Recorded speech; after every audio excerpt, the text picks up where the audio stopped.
Welcome to Flat Earth Debate. I'm your host, Nathan Oakley, and if you are new to this channel or you have not done so already, be sure to subscribe and hit the bell notification icon to keep up to date with the Flat Earth Debate. If you would like to support this channel, there is a super chat that runs alongside each of these shows while they're live, and a link in the info box once the video has rendered. But most importantly, if you would like to join the discussion, simply mute the page you are currently watching, then click the link in the info box to join the panel and express your views on the shape of the Earth. There are a couple of rules in the Hangout. Number one, please don't swear. If you do, you'll be ejected, and if you are, please try not to rejoin the show using sock accounts. You'll be warmly welcome back on the next stream. Please also share the show, as sharing the show increases the live audience, and this in turn increases the chances of a more diverse panel. So please share the show. And one last time, if you are new to the channel or you have not done so already, be sure to subscribe and hit the bell notification icon to keep up to date with the Flat Earth Debate. Now we are joined by Anthony Riley. How are you doing, Anthony? Can you hear us? Yeah, man, getting a cold, but other than that, I'm good. Yeah, I've been fighting it off for about 2 or 3 weeks, saying it's a cold, and now I've got the shivers, and I've definitely got the flu. So I'm ill. I'm hanging around with little kids, what's it called, play groups and things. They're all ill. Yeah. So obviously it passes it around to the parents, who in turn pass it around to everybody else. That's it, exactly. Fun. Yeah. Did you notice in the chat yesterday that there were people saying, "Hey, Soundly proves that it's a ball. Have you seen his most recent video?" And at the time, yesterday, I thought that I had seen his most recent video. I didn't realize that he'd updated it with a more superseded version. And he's done one at night time. And basically, the guy in chat, I can't remember who it was, but he was basically saying, "Hey, Soundly proves it." No, Soundly's simply he's proving refraction, and he's proving perspective, and that's and convergence and divergence. Well, divergence specifically.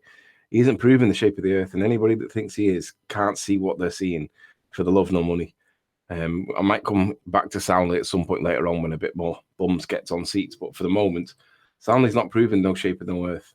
It's an interesting observation he's got, but he's only showing literally anything below the horizon that heads to the horizon will head up. Anything above the horizon that heads to the horizon will head down. That's simple perspective. That's all he shows. Have you seen Soundly's video? No, the last one I watched you played on here, which was the drone one. Yeah, he's done another drone one at night rather than at day. And to be honest, the hardware that he's using is really cool, because most of the drone hardware that I've seen doesn't have cameras on it like what he's got. So I don't. He did put the name of the drone thing on it. It wasn't one that I was familiar with, so it's not what I don't know what hardware he's using, but it's pretty impressive to be able to do what he's doing. Yeah, it's very useful. Soundly's videos are very useful for demonstrating refraction. And yeah, and flat plane perspective. It's probably the most valuable thing he's done, to be honest, the drone footage he's done. I just need to find the Hangout that's live at the minute so I can get the chat. So I can see all the abuse that I get. Al K is due to bring out a video in the next period, day or two. He was asked, we met with, and there we go. Me and Ranty met up with Al K, and it was agreed that he would measure the mound that Miles was stood on. I've told him quite clearly that it is 20.5 feet in height from the bottom of the thing where he had his stick to the top where Miles had his feet. It is 20.5 feet. And that was done based on a measurement that I did. And I just basically chucked the tape down and got the hypotenuse length. And then I didn't calculate the angle at the time. I just held the angle, and then I put a protractor on it. The following day when I got back to my PC, or later on that afternoon when I got back to my PC, because I felt that it was the easiest way for me to actually measure the angle. And it gave me a value of 20.5 feet, and I'm happy with that. I'm standing by it. But it got a little bit interesting because the rumpus didn't like the angle that I calculated, or rather the angle that I measured. And he said that it was literally nearer to 30 degrees than the 20-degree angle that I'd basically measured.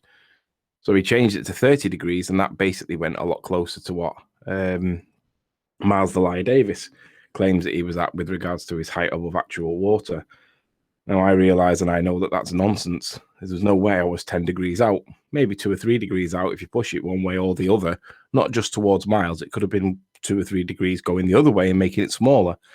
But I did a fair measurement, I measured that angle fairly and accurately based on what I had at the time. And I didn't even measure the angle at the time. I did it on the computer screen later on. Anyway, the rumpus changed it. And in rumpus changing it massively in favour of Miles Delia Davis, the rumpus has basically, well, he's discredited himself, rumpus, really, because he didn't dismiss my evidence and say that he felt that it was wrong. What he did was manipulate my own. He resubmitted my own evidence with alterations to it, and that's worse than Miles, because he didn't have a scientific justification to do it. He does have one, but it's the weakest of weak.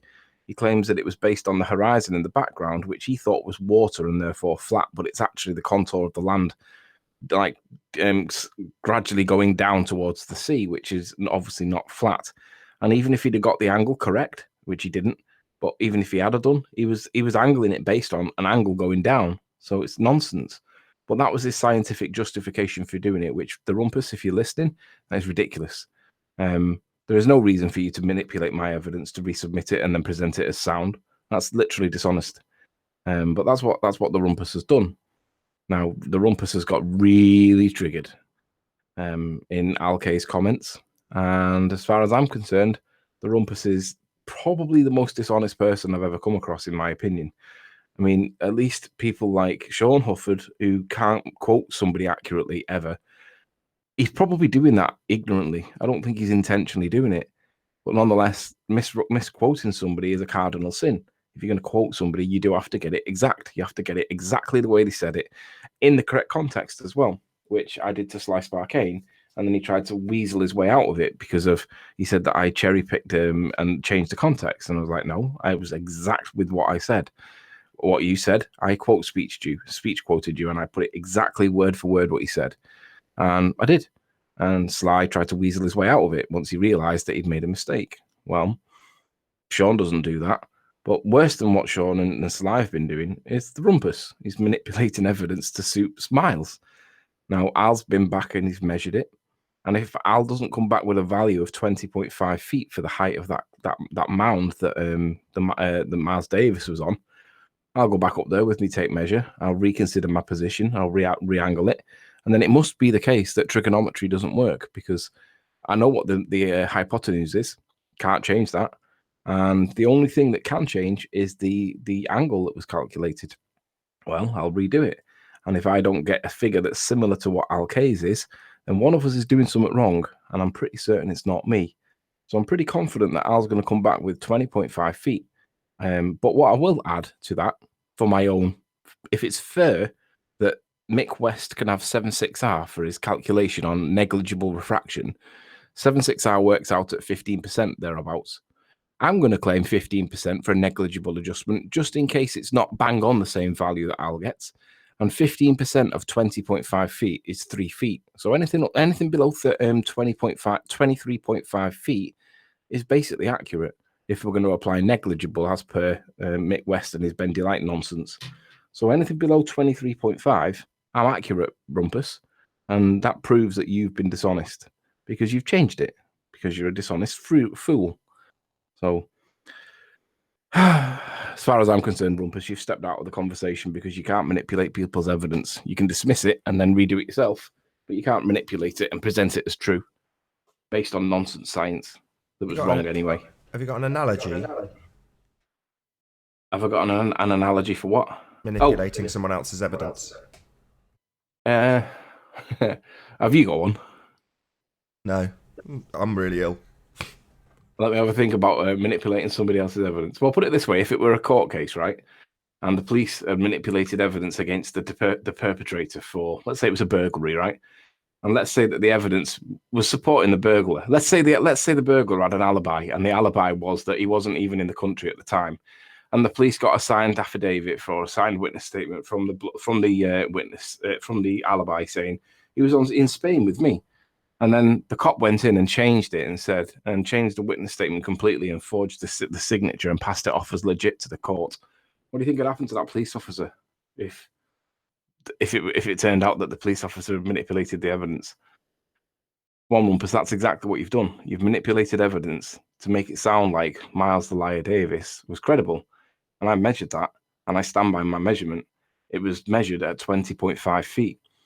Maybe half a foot or maybe 2 feet either way, because there will be a discrepancy over the angle. But the angle wasn't 10 degrees out. Might have been 2, maybe 3. Isn't it interesting how they are absolutely insistent on you getting straight lines to make this trig calculation? Yet when we look at the targets, they apply arc calculations. And they're rough, and they're not quite perfect. Things aren't quite where they're supposed to be, but we can still calculate them with an arc calculation. We can work out where this mirage is. Isn't it funny? I mean, to me, that's the most telling part of this. The fact that, these mirages, which apparently, according to them, are very uncommon, are common enough that they know the exact maths on them. Slightly looming non-standard refraction hyena asks, what are your thoughts on Soundly's drone footage video? I have just addressed that literally 2 minutes ago, but just for your benefit, because you've obviously only just joined. He's showing perspective clearly. Anything that heads towards the horizon that is below the horizon will head up. Anything that heads towards the horizon that is above the horizon will head down. The bridge that you're looking at heads towards the horizon and at some point goes above the horizon to be then brought back down again because of the rules of perspective. He's showing perspective. And you know it's perspective and nothing else, because if it was the case that we were seeing the curvature of the Earth, then you would be able to get other observations that would corroborate that. Now, remember that Soundly's observations are only done over 16 miles. That's the Pontchartrain Basin's width, 16 miles. So if we're seeing the curvature of the Earth the way that he presents it in his videos at 16 miles, then you should see that same level of curvature in all of the videos where that 16 miles is exceeded, because it shows it the size of something that like a basketball. Now, if that really is the case, then everything that goes beyond 16 miles should be consistent with it. Now, the Lake Balaton experiment that FE Core are doing at the moment not only destroys Soundly, but it destroys this nonsense that's on the Metabunk refraction calculator. So if you're paying attention to what FEC are doing at the moment, you'll see that coming out in the next week or two. But they've done Balaton with a with a laser, and it basically puts everything to bed as far as we're concerned. You've got to argue that the laser is being subjected to refraction, and if you can actually show evidence where the refraction coefficient is that minuscule over a frozen lake where the temperature of the air above it and the lake itself is pretty much the same, be my guest. But the reality is they show that over a massive, a distance bigger than Soundly's, there is no curvature whatsoever. None. It's flat as a pancake. That frozen lake is flat. Now, I've done it myself. I've done it with Blackpool Tower from Hoy Lake at 30 miles and seen the whole thing. I know you guys ignore the evidence that's there and argue that we're not seeing any more of Blackpool, Slice Barcane. But we are. We're seeing the roller coaster at 235 feet. We're seeing the mirror ball at 40 feet on the roadside. We're seeing the lights that are on the central pier stanchions that sit at 100 feet. We're seeing down to 100 feet, which is coincidentally the same distance that we're seeing down to with the Isle of Man observation, where we don't see Ramsey, which is below 100 feet, but we see everything else up to 100 feet. And that's also at 30 miles by coincidence. So if Soundly really is showing the curvature of the Earth, we would see that consistently everywhere with everybody. And of course, all he's showing is a bridge that starts off below the horizon, but heads up to the horizon. And at some point, the bridge gets above the horizon, but then gets brought back down to the horizon. And that's exactly what the rules of perspective do. Any plane that you see going towards the horizon always heads down. And you know that that plane's flying horizontal. It's flying parallel to the surface of the Earth, whether it be a ball or flat. But from our perspective, we see it heading down. Well, you can see that yourself. You also see it with boats. As boats go up to the horizon, they all go up to the horizon. So fundamentally, his bridge that goes up to the horizon, but at some point passes above the horizon, it then gets brought back down. Logic and reason. What do you think that's going to be? Logic and reason is going to tell you that you're seeing perspective, and only perspective. There is nothing in there to suggest that we're seeing curvature. There is an element of obstruction on the horizon that appears to present buildings that make them look like they've got bigger. But actually, that same obstruction is what we see in the Isle of Man footage, which is what blocks out Ramsey. And I asked Sly Sparkane, would Sly explain to me what is the current science for what we're seeing? And Sly came back with, quote, Sean Hufford, quote, it's an obstruction on the horizon that appears to the observer as obstruction, but is actually an inverted mirage. And I agree with him. That's exactly what we're looking at. It's an inverted mirage of what we see. And that's the same obstruction that we see at Soundly's over 18 miles. And it does obstruct the observer's view, but the claim is that it's curvature. No, it's not curvature. It's only curvature if you want to believe it's curvature, and I won't stop you from believing it. If you think and believe that that's curvature, then you believe that's curvature. But we see that same effect in the Isle of Man, and it's what's stopping you from seeing the underside of the floaty land, and it's what's obstructing Ramsey completely. And to quote Sly's words, it's an inverted mirage that appears to the observer as an obstruction. Well, we see the same thing in Soundleys. But remember, Soundleys is only done over 16 miles, whereas mine was done over 30, and Lake Balaton is done over something like, I don't know exactly what figure they've got it to, but I think it's about 37. It's flat as a pancake. So Soundley, yeah, if you want to believe that that's curvature you're looking at, fine. If you want to believe that it's actually simply perspective because the bridge is heading down to the horizon once it's gone over the point of the horizon, it has to head down to it, creates the perception of curvature, and that's all it is. Anyway, Nick's got no L, and slightly looming non-standard refraction hyena. I hope that I've answered your question comprehensively. You've become a bit of a tick, I think you guys call them, on the cow that annoys the cow. Started off being okay, but now you've got your feet under the table, you're becoming a tick. It's flat as a pancake at Isle of Man only. No, it's flat as a pancake over Lake Pontchartrain as well. Yeah, just waiting for you. Sorry. I was going to say, in terms of things like adjusting a few angles when you're measuring a hill, that is the tip of the iceberg as far as I'm concerned. The entire thing is a deception. So for people to know the intricate details of that deception and be able to argue that a flat plane observation is actually on a curved Earth because of maths is disingenuous to the point of thinking you have to understand this. You have to understand what's going on in order to wrap your head around it in such a way. And I don't think it's delusion either.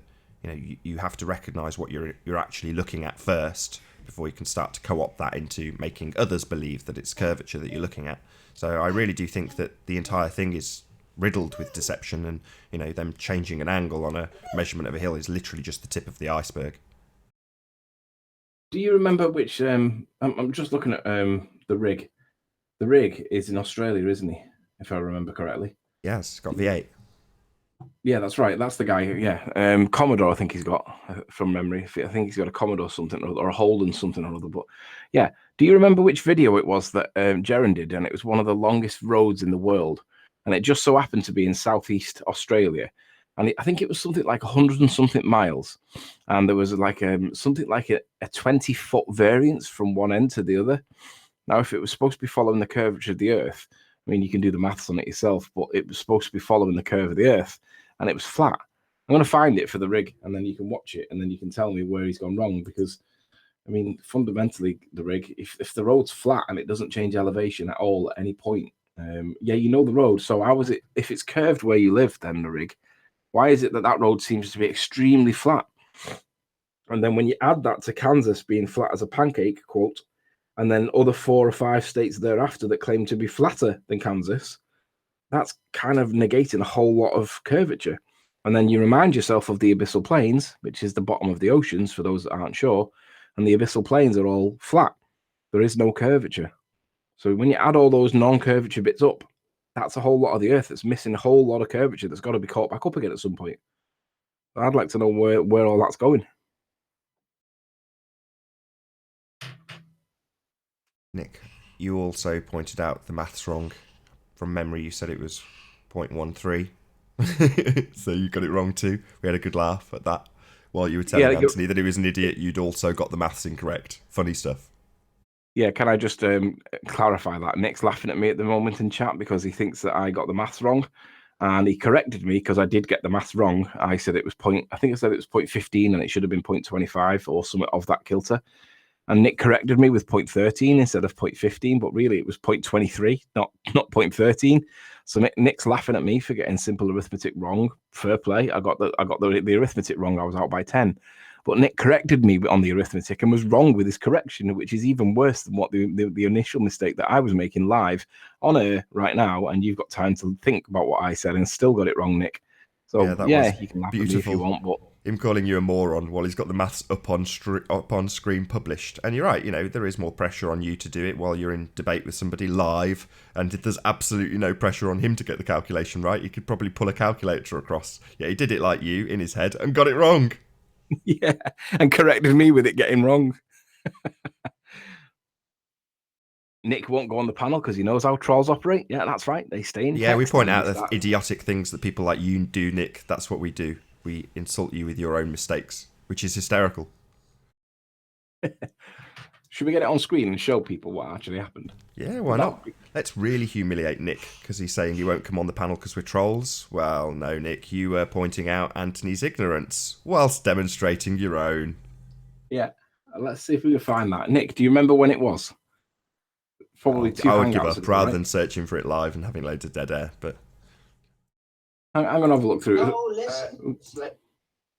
I'm going to have a look through and see if we can find it because I remember when I had the calculator on screen. Can't remember what the point was, but I'll find it. It's only a couple of days ago. Did you see the that video that what's his face shared? Jamie Brown. Yes, Jamie Brown, Dubai. I tell you what, will you present that? Oh, you can't really present it, can you? No, if you can present it, that would be better. Okay. Jamie Brown shared a video yesterday, and it's 200 kilometers worth of basically non-curve.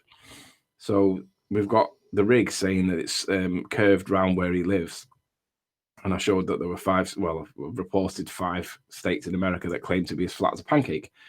Not curved like a minstrel, flat as a pancake. And Jamie Brown, can you see my screen? Am I sharing it? You're on, yeah. So let's get Jamie Brown up. In fact, it should actually be in history. He showed a video from, I'll butcher the names if Dubai was one of them. Here we go. So flat Earth, 200 kilometers, Iran to Abu Dhabi, right? Iran to the United Arab Emirates is 200 kilometers. That's what? So 100 is 62. So 124 miles of flat plane. And what he's doing is he's showing what hardware he's got. So I think it looks like he's got a 600 millimeter lens with a lens extender on it. But basically, it doesn't really make that much difference. You really want to see this. 200 kilometers, so 124 miles, and the curve on it. I mean, you can do the maths, but I mean, think about it in the context of Soundly. For those of you that think Soundly may have shown the curvature of the Earth, fine. Well, if this is the curvature of the Earth that we're seeing with Soundly, how's this one explained? Now he starts off zooming in from a distance, and you can see that there's nothing there, but now we're beginning to see a couple of things. And he zooms. I think I've got this playing slow. Oh no, I haven't. You actually verified this? No, not me personally, no. How do you know it's real? I don't. I have to trust what we're seeing on screen is a true reflection of what he's done. It's come from Jamie, though. I trust it from Jamie. And anyway, we're only reporting the facts as they are presented to us. But what he's showing is that you can see Dubai from Iran, 124 miles away. 124 miles. And we're seeing down to the shore almost. And he hasn't even got the band of dirty air or the obstruction formerly known as curvature. Yeah, I noticed that. That's why I question it. For all we know, this has been edited together from someone on a boat 10 miles offshore. It could be, but that rocking that you see up and down is consistent with extreme zoom because you can't. I'll give you that as well. I noticed that too. As he's zooming in, you've only got to move a hair and you knock it by a considerable amount. And obviously, I've seen you do that with. I remember you detailing how you took the Isle of Man composite, the video, and you were explaining that you hold your breath and you can feel the blood pumping through your hands as you're moving it because you're trying to keep it so unbelievably still, and it's a very difficult thing to do, but. Still, 200k is a hell of a way. So, in the context of Soundly, let's give this the benefit of the doubt in that we haven't got any evidence to suggest that it's fake, fraud, wrong, or otherwise. it is what it is. What you see is what you get. If anybody can debunk it, be my guest. I'd challenge Soundly to debunk it. If he thinks the Earth's curved, explain this one. But in any event, this is what we're presented with, and it's come from Jamie Brown's chat. I don't know where it's originated from, but you can find it on Jamie Brown shared it yesterday. And as he zooms back out, you can see that these boats disappear behind the curve. I mean, they disappear into the vanishing point. They don't disappear into the curvature of the Earth. So obviously, yes, you can zoom into the background and get further and see more. So this concept of boats dropping behind the curve is nonsense. It doesn't happen. You may get atmospheric effects that make it look that way. Periodically, I got one once and I shared it. It looked like there was a boat hidden behind the curvature of the Earth. But it was the only time that I've ever seen it. So Yeah, it was the freak more than the pattern, but nonetheless, 200 kilometers, 124 miles, and you can see it's flat as a pancake. Now I don't know where he got this from. Video by Search Dubai. That must be it. Flat Earth, 200 kilometers. Search Dubai. Published 27th of Feb. So it was only published yesterday. So I'm going to give that a thumbs up. See what the comments are. Great footage. Thanks so much. Oh, here we go. Paul Voigt. It should be impossible, and it is impossible. The footage taken was not obtained using the camera shown at the start of the clip and was most certainly not taken from the location suggested. Basic analysis of the image size coupled with the specifics of the alleged equipment show that it is impossible to get an image of that size from this distance using this equipment. He didn't show enough of his equipment, Paul, you Burke, and even if he did, you wouldn't know it because you're not a bloody photographer. You're a high school teacher that claims to be a physicist. The presence of a boat before the horizon indicates the shot was taken very much less than 200 kilometers away. It also does not match the skyline of the alleged target. Why do flat earthers have to lie in order to support their claims? Hasn't he become really vitriolic? Yeah, well, I'm skeptical too, so, I'm not even going to speak to that.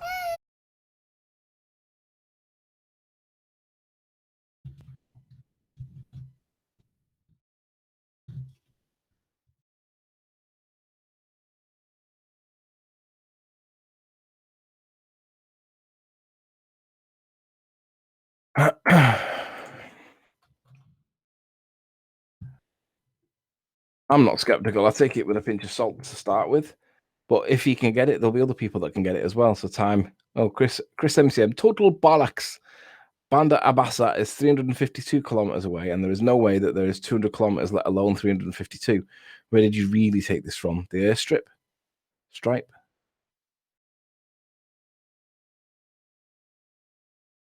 Yeah. It's not even Abu Dhabi in the shot. It's Keshem on the island of Keshem, 28 kilometers offshore, and you can see the edit job skips to a different video shot from much higher. Cut and paste, the camera shoots to another view. What is a different color? Nice shot though. Nice though. I like it when retards buy pure without question. So basically, he hasn't responded to anything on the chat yet. Maybe he's done this. Oh yeah, he has to Jamie. It's confirmed as Keshem, which is only about 28 kilometers away from the supposed location. And yeah, that hack edit job made it very apparent when it skips to another video from a different elevation. The video maker even admitted it's Keshem in another thread. Flat Earthers caught fabricated evidence yet again, while other Flat Earthers continuing mirroring the video as evidence. Sad. Well, if he's being challenged on it, I'm sure he'll respond, but I don't see any response from him directly. But well, let's see what he does. But fundamentally, it seems like it's a long distance away. Seems too far to be true. Didn't have a mirror line. Doesn't mean I'd call it bullshit though. Makes me think. Let's see what the criticisms are. I do. I call it bullshit. Sorry. Well, let's see what the criticisms are before we. I'm not going to do that yet. In fact, actually, if you're going to call it bullshit, Nath, you get on there and do that. If you're going to stand that position, go and do it. What, go and comment on it and say it's bullshit? Yeah. I've said it live. That's much more strong than a comment. I don't know, just like I've got to agree with Requiem for a Dream or whatever he's called. Those edits are dicey as all hell. And considering the level of criticism that's been put your way for, I know you have done this, but for example, not turning the camera and showing your location and then doing a pan so you can confirm that that is the location. What he's got in place of that is a rather dicey edit. Well, let's see. Goes to like a telescope view with a circle around it, and it's like, nah, if that was my footage of something at 200k, you'd be damn sure I'd keep it raw. But I think what he was showing, correct me if I'm wrong, but isn't he showing that the view that his camera that he's recording on right now, obviously he's not recording on the big camera, he's recording on a phone that's next to the big camera. Is he not showing that the phone that he's recording on the big camera goes into the viewfinder, and he's showing it from the phone's perspective, looking down the lens of the big camera? That was how I interpreted it. Maybe, but again, to me, it looked like it wasn't as far as was claimed, and I'm not saying that these people who are criticising him are correct, but when someone says, well, he's admitted it's the wrong location in a different thread, you think, not that I'm going to just take their word for it either, but that's a little bit, I'd be interested to find out if he has already said, yes, I've got the location wrong. Yeah, I was going to say I wouldn't trust a word of that particular baller saying that he's already admitted it somewhere, because he's probably done what Sean does and and changed what he actually did say into something that he didn't say. Maybe. I'm not gonna, like I say, I'm not gonna take his word for it either. But by the same token, I can put the logical steps together based on some of those things that they've said. I know that's the point of them making those sorts of comments, and I'm not going to assume they're correct. I'll say that again, but those were the thoughts that went through my mind as well. So yeah, they might just have the similar thoughts to me when you're looking at it and assessing it, and then just made up a load of crap to discredit it. I think that cut there I think he's got his phone up against the eyepiece. And that's what you're seeing through the eyepiece on his phone. That's my interpretation of what we're looking at. Might be wrong, but that's how I see it. I think what he's trying to show you, and then this is the actual footage. Sure, but wouldn't you just angle your camera phone up? Yeah, but Miles Davis, wouldn't you expect Miles Davis to show the actual water when he was claiming that it was above actual water and he didn't do it? Yeah, and I'm making the same exact point here. The point I'm making is that when you're actually doing it at the time, you don't get all the T's and crossed and all the I's dotted. Maybe he just didn't think about it at the time. Maybe. Anyway, I mean, you're pro, I'm skeptical. That's just the way life is, I'm sure more details will follow on this. I'm not necessarily pro. I said take it with a pinch of salt was the phrase I used to see what the criticisms were. However, in the context of Soundly, there's enough confusion with Soundly's work in any event. And this guy's never done any work before that I've seen, so he's an unknown to me. But in any event, I'm sure it'll come out in the wash. If this is all nonsense, it'll come out in the wash. If it's not nonsense, then he stands his ground, takes the picture again, does a better job of it, and tries to show these mistakes were innocent mistakes and whatever, blah, blah, blah. I mean, we'll get to know about it, but it's interesting, whatever it is, it's interesting. Yeah, I mean, I don't think it's fake. Obviously, we've got an image of something filmed on good equipment. That much is clear. But the claims about what it is and where it is... I haven't seen any transitions that were suspicious, to be honest. In this bit, no, I agree. The most compelling bit is when he zooms back out. But, like I say, without verifying it, it's a different story with your footage. You've taken it yourself. I've been there and seen where the location is and how far it is, and, we've looked at it in great detail, whereas... This is kind of a bit like the guy from Llandudno, who obviously we've never spoken to. We don't know. We do know what equipment he's got, but we don't know, any of the details of how he came to take that picture, other than what it says in a little article. Well, yeah, but equally, it's as bad as Pontchartrain. None of us have been to Pontchartrain, and no one's been there since. He's the only warrior that's over there doing it. So it's like, well, should we not treat Pontchartrain with the same level of suspicion? No, absolutely, and we do. But we do. I'm just saying, my sort of skepticism of all evidence is kind of the same, and this would fall into the same category as Soundly. Why would I accept it immediately? Right, well, up to this point in this video, there's not been any transitions that I've thought were suspicious at all. Nothing. And I think this next part is the repetition of the first part. I think he's already played this part. So I might be wrong, but it looks like... No, it is, you're right. Because what obviously he's showing he's got a 600mm lens, and I think he's showing that he's got a range extender on it. Oh, I'm not sure what he's showing here.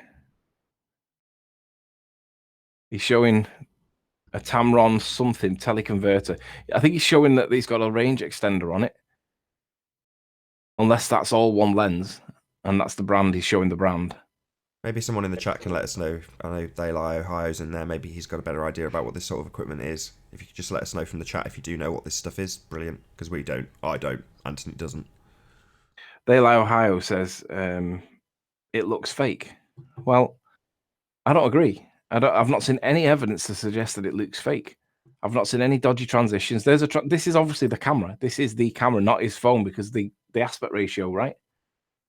And this looks like it's his phone looking through the eyepiece because it looks like he's holding it.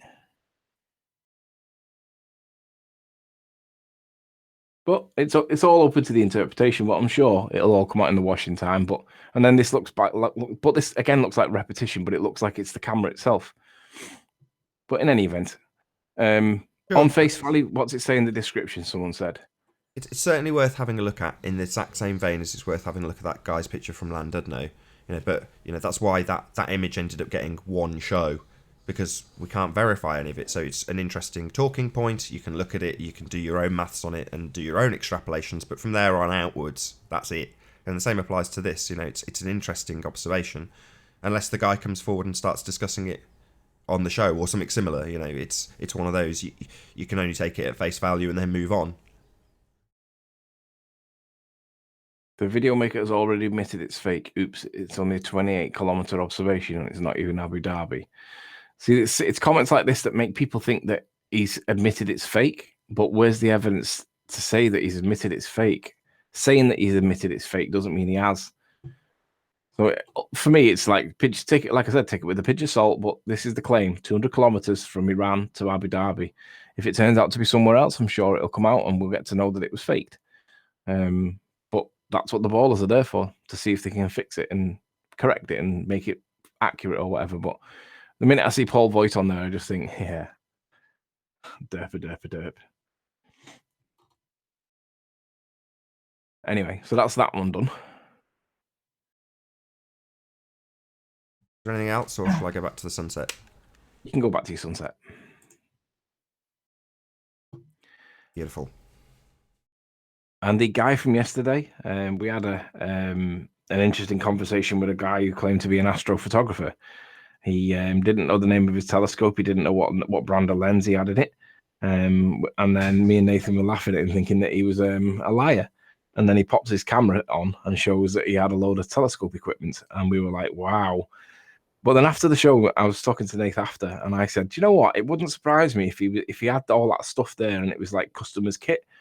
Because when I looked at the stuff afterwards, it didn't look like it was like a home environment. It looked like it was a work environment, and that they weren't his. That's why he didn't know anything about it. So if you're out there with the telescope, the guy with the telescope, come back on. Let's have a look at your stuff again, because I'd like to. I want to see a little bit more about it. I'm interested. So Woz is asking about our flat Earth evidence. Jump on, Woz. We'll tell you all about it. Well, you got Kansas as flat as a pancake, and 5 other states that claim to be flatter than Kansas. That's to start with. You've got your own road in Australia that's like 100 and odd miles or whatever it was, flat as a pancake, no curvature. I mean, all these things are all issues that basically don't purport to be in a sphere. And the only real, quote, credible evidence of sphericity is soundness. And that's what everybody thinks is spherical. And I'm like, no.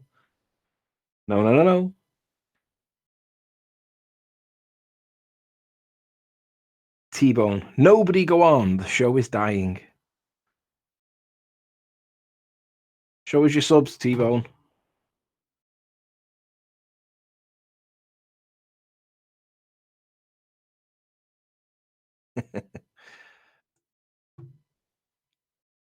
I asked that guy a few weeks ago in here about his avatar, and he said that he had all what he shown on camera yesterday back then.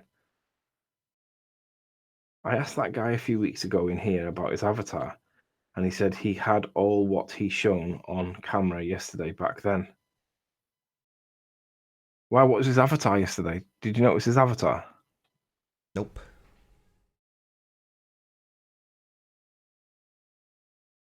I don't think he had one. Alex Quaint, I would go on, but Nathan would make him cry. I only shout at people when they obfuscate the point. So with Sly Sparkane, he didn't understand his own model. So he was showing a demonstration of butane being poured on a barrel and claiming that that was the same effect as seen in the Isle of Man. And when I pointed out that the entire bloody island's looming, he said, I don't know, I'd have to check the maths. And it's like, well, what the hell are you doing here if you don't understand that the whole island's looming? Rumpus then joins and said, no. So I said, okay, go ahead, Rumpus. Are you saying that the stuff in the distance isn't further around the curve than the stuff in the foreground? He answered, no. And I confirmed it again. Are you serious? You're saying the stuff isn't further around the curve? He answered again for a third time. No. And I said, I'd love to hear this, Rumpus. You go ahead. And he said, oh, yes, it is further and further around the curve. At which point, I, understandably get totally pissed off with people like that. Little Judas, denying his own model 3 times. Nathan and Riley have awkward tension. Nick has no Really? L. I don't think so. Nick has no L. I don't know whether it's worse to have awkward tension that doesn't even exist or no L. Right, here's the thing with Nick, right? Nick's a troll in chat, and he's fundamentally an half-decent guy when you actually speak to him. But he changed his name from Nick L to Nick because he was being bullied by somebody on the Flat Earth side. I think it was Pete Shea. I might be wrong. I can't remember exactly. But he actually changed his name because he was being picked on by somebody that he has no respect for anyway. Why did you change your name? Put your L back in your name, Nick. At least then that'll shut me up about giving you that to peck at your head at.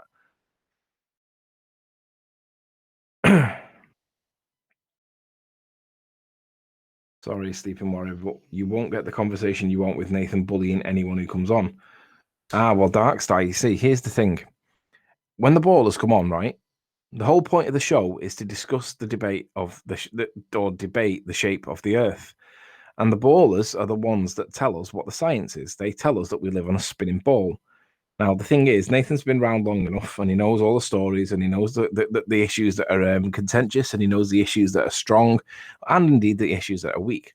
And when a baller comes on and says things that he knows that are wrong, or he knows that there is no evidence for, if he calls it out, that's fair. That's the tactic. That is the debate. That is what you're supposed to do. Now, if you don't like being cornered with nonsense, don't speak nonsense. Speak things that are true, and then he won't bully you. But if you think you can come on and spout nonsense and not be called on your bullshit, then you've got another thing coming. Because we know that there is no credible evidence to support the sphericity of the Earth. That's the whole point of the show. So if you think you have got evidence of it, bring it. Let's have a look at it, and we'll laugh at it. Because none of it's credible. But if you think you can come on and present it as truth and be unopposed and not have anybody challenge you, you're in the wrong place. Go and do that in Earth Discussions 2.0. You'll be able to get an unrestricted microphone in there because nobody goes there and nobody listens, and it doesn't really matter what you're saying there. But if you want to have a debate about what you think is the shape of the Earth, and you either have rubbishy evidence or no evidence, then you're in the wrong place if you think that you're not going to get picked on when you make an assertion like the Earth spins.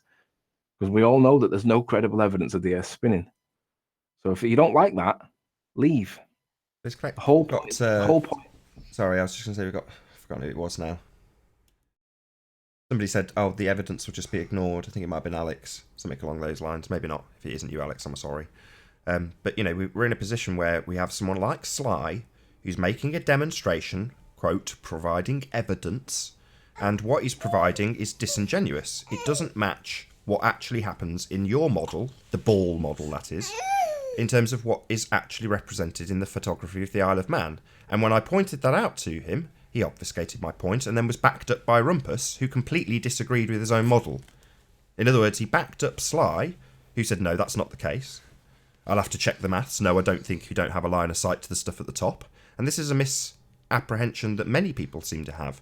Yeah, I was chatting with Ranty yesterday and I had to break it down for him because he was saying, look, well, obviously we've got a direct line of sight with the top of Snaefell, even in the globe model, because it's there. There's no refraction blocking the view. It's well above the curvature. Why wouldn't we have a direct line of sight? And I had to break it down for him and say, it's further round the curve. And being further round the curve and representing itself like it does, as though it's on a flat plane, and let's make no mistake, it does represent itself, this image, as though it's on a flat plane. Even if you believe you're on a ball, we can take straight lines of sight to the observation of the Isle of Man. So even if you don't like it, what we see is a representation of a flat plane, hence we can measure it with straight lines and simple trig. But when we get to the details of the fact that Snaefell Mountain is indeed looming, as was conceded by the Rumpus after he denied it 3 times, we're in a position where the evidence that we are told we ignore can be entirely dismissed. Not ignored, dismissed, based on the fact that it doesn't match the observation. And he didn't even understand this. Sly, who's clearly ignorant, didn't get it. He thinks it's fine to just try and represent the stuff in the near foreground being blocked by curvature and nothing else. Everything else is where he thinks it should be. Wrong. None of it's where it should be. The entire bloody island's a mirage. The entire bloody island's looming. The entire island is a hologram. And if you want to dice words with me and say it's not a hologram, it is a hologram. It's a 3D representation made up of light. So it's not actually what you can see, it's a hologram. Now, if you don't like that because it's presented as a 2D picture of that hologram, tough. It's a hologram. When you look through the eyepiece or with your own eyes at that thing, it's a light representation of something that is not physically there. Therefore, a hologram. You don't have to like it. You can call it a mirage if you don't like it. Or like the rumpus, you can call it looming. But what these words all mean is the same. They all mean the same thing. They all mean none of it is where you think it is. You can't take a straight line measurement to the top of Snaefell if you believe you're on a globe, even though that's what surveyors would do.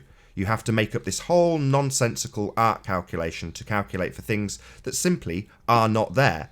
They aren't where you think they are. The stuff at the bottom is totally different place to the stuff at the top because it goes further and further and further around the curve. Ignoring the fact that everybody on the Isle of Man has had all of their buildings built by surveyors, and none of them have applied any of this crap to their building processes. The Isle of Man itself is flat. It would survey flat like everywhere else surveys flat. But we're supposed to assume that when viewed from St. Bees, suddenly it's arcing its way around a curve and necessitating looming, so that the entire island is up above the horizon, meeting your eye line in perfect symmetry to the point where you can apply arc calculations to it. So you guys are doing maths on holograms. We're saying it's in a straight line. The view from this point to that point is a straight line. The view from this point to that point is a straight line.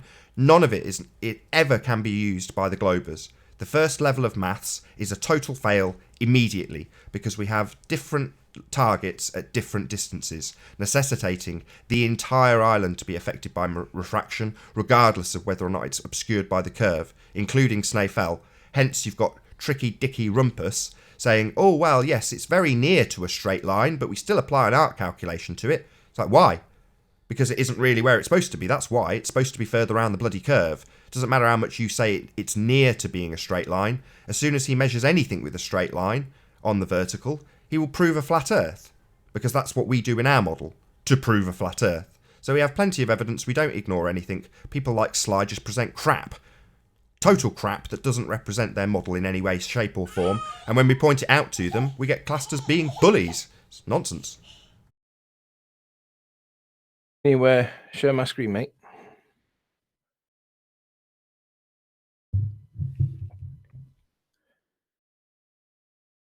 You're up. Now, I think this is the video that Sly brought on yesterday, and I really wanted to address this, but Nathan had basically attacked him like a pit bull in the corner, and he left. But this is what I was going to say to him if he'd have stayed. I think this is the video, and in the description, it's a response to me and I didn't even realize it was for me. So kudos to that guy. That the mirage or looming in my previous video was just stretching. Well, if you look at the red piece of clay, it's completely hidden, yet it is revealed by atmospheric refraction. Okay, so let's go with this. Sorry, just want to correct that. No, it's not brought back by atmospheric refraction. It's brought back by butane. Ah, that was what I was getting to. You spoilt it. You've took my thunder. Oh, I'm really sorry. It's okay. What I was going to show was that when he starts pouring this liquid butane on, which he should do any second. Come on. Now what he's showing is that you can see that this red layer of plasticine is brought back from behind the horizon. But the problem is the differential difference between this liquid butane, which is minus X amount of degrees Celsius, compared to the atmosphere that it's actually in at the time, which is plus whatever, is that much that we never see that amount of variance in real world at any point. You see it by the millibar. You see like temperature variances of maybe 1 or 2 degrees. You don't see it by however many this is. So this is a ridiculously exaggerated claim, and it's just like the claims where standard refraction claims 7.6R for a negligible amount of refraction. It's 15%. Well, 7.6R at 15% works out to be nothing like negligible. So the scale is just ridiculous. It's never going to be negligible either. Sorry to steal your thunder again, but basically, if you're applying an arc calculation and you're bringing stuff back up from further and further around the curve, the differential in terms of how much refraction you have to apply is going to increase exponentially in the same way the curve increases exponentially. So you're never going to have a minor amount of refraction applied, ever. You only get a minor amount of refraction applied if you do it on a flat plane, like the image presents. If you say how much refraction is in the image of the Isle of Man and look at it and compare it to how much other pixels that aren't suffering refraction, it is negligible. And just for disinformation sniper that's asking me 101 questions in chat, go and get 20 subs and I'll come back to you with some answers. But for the minute, you're just trolling. But the point is, there's a differential between the temperature variation here that's disproportionate in the atmosphere. You don't see that level of fluctuation in the atmosphere. You see like pressure variance of like plus or minus a few millibars. You see temperature changes a couple of degrees when you're looking over, and if it drops significantly, you can't even see the stuff because it condenses the atmosphere, it condenses the vapor in the atmosphere and makes fog, mist. So none of this is actually relevant yet. Sly claims that it was supporting the idea. I can't remember what his point was at the time. Oh, I think he was on about refraction bringing things back from behind the curve. Well, if you actually look what actually happens, he doesn't actually bring it back. What he does is, I'll slow it down to the slowest I can get it. When he starts pouring it, look what actually happens. Now, bear in mind that the idea of this thing being loomed up from behind the curve means that either the whole island has got to be pushed up, or that which has been brought back, which in this case is the red plastic, there we go, overrides or over what's the word? It sits on top of, it overlays that which is already there. And then you see a divide between that which is already there and then that which is supposed to be there. So either the whole island is not looming back up, or we see evidence of something being loomed because there is the point where you can see that there is a line between where it should be and where it wasn't. And you can watch it literally disappear now. You ready? Okay, so can you see that it's overlaying in front of it? So if the idea is that Mackerel Lighthouse has been brought back from behind the curve, then you've got to show that there is that divide between the looming bit, which is the red line, the line, and the bit that's not being loomed, which is the thing in the background. And there is no evidence of that. So if that's going to be your explanation for looming, apply it to Mackerel Lighthouse, and you don't see that. Well, that's what I would have said to Sly yesterday. Before he ran like a little girl, which obviously he'll claim that he's not going to sit around and be bullied by a baller like Nathan and all that kind of stuff. But at the end of the day, Sly knows it's not a ball. Sly knows the Earth's flat. He pushes his nonsense because people believe it.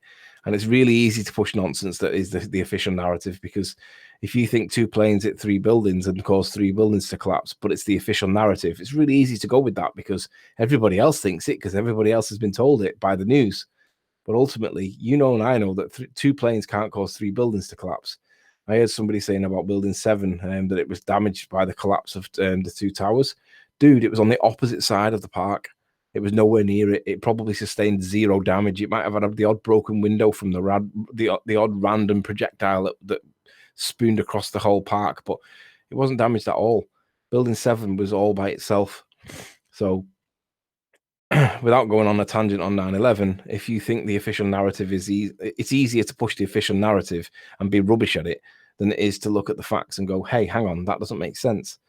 And again, no steel structure frame building in history has ever collapsed, but for the 3 on that day. Well, that tells you something. It tells you a lot. Anyway. Oops, wrong button. I nearly kicked myself out then.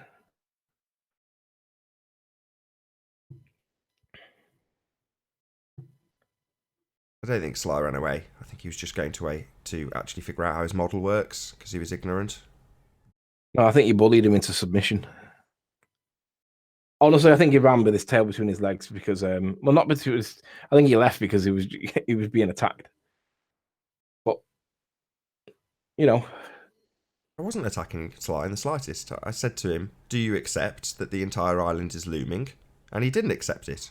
So I explained it to him and then asked him if he accepted it, and he still didn't accept it and said he'd have to go away and look at the maths. Then Rumpus interrupted. At that point, I hadn't even raised my voice.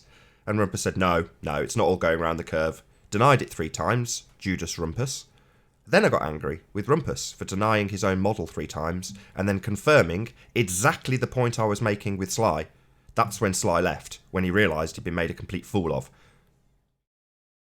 Interesting comment there by M. Scott Veach. He says, now that I think about it, it actually makes a ton of sense that one bullet could kill 2 people. So I guess, yeah, 2 planes could destroy 3 buildings. Oh well.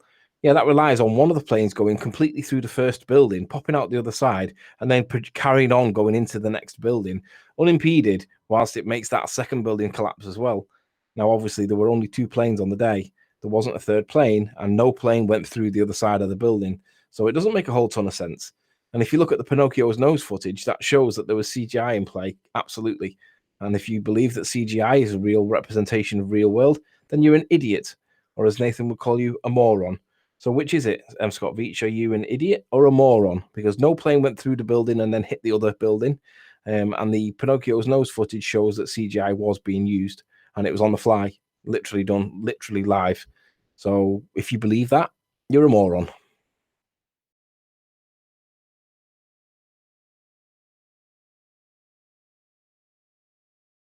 Disinformation Sniper, I'll answer your question if you get 20 subs. Come back with 20 subs and I'll start answering your questions.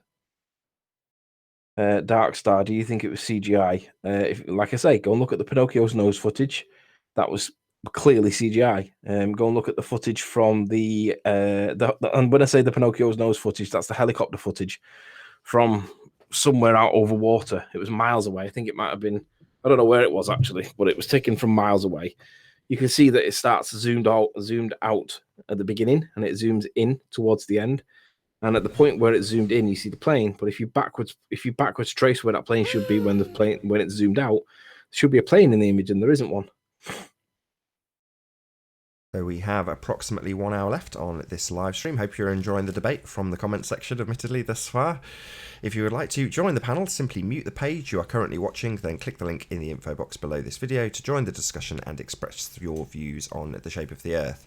If you would like to support this channel, there is a link in the info box below this video once it is rendered, and a super chat that runs alongside the show while it is live. Also, please share the show, as sharing the show increases the chances of a more live audience by, of course, increasing that live audience. Increasing the chances of a more diverse panel by increasing the live audience. So please share the show. And one last time, if you are new to the channel or you have not done so already, be sure to subscribe and hit the bell notification icon to keep up to date with the Flat Earth debate. As I say, there is approximately 1 hour left on this live stream. Nathan? Yes? M. Scott Veach says, the Pinocchio's nose footage, huh? I'm sure it's very truthful. Can I just play that on screen for a minute for a little tangent and just show people the ridiculousness of it? If you say no, it's fine, but I'd like to show people this because M. Scott Veach is trying to pretend that it doesn't even exist. 17-year-old. Can you stop doing that, please, Eleanor? Thug! I'd rather not, if that's okay by you. It's been done. Just look it up. It's a helicopter pilot that's now dead. He died in a light aircraft accident, apparently. Go figure. And you can see that the masking that they were using back then, you can see it. It's blatantly obvious when it's pointed out. If you're not familiar with it, go and research it. Pinocchio's nose, 9/11. It's all over the internet. I don't believe that M. Scott Veach has not come across this. In fact, I'm going to call you a liar. You're old enough to know. There's no way that you don't know. M. Scott Veach, you're dishonest. If you're going to claim that the Pinocchio's nose footage in some way didn't exist by the way that you cited your line, then there's only one thing that tells me that you are. Larry Silverstein about Third Tower. We decided to pull it. That's the game over. They were already wired to go. Yep.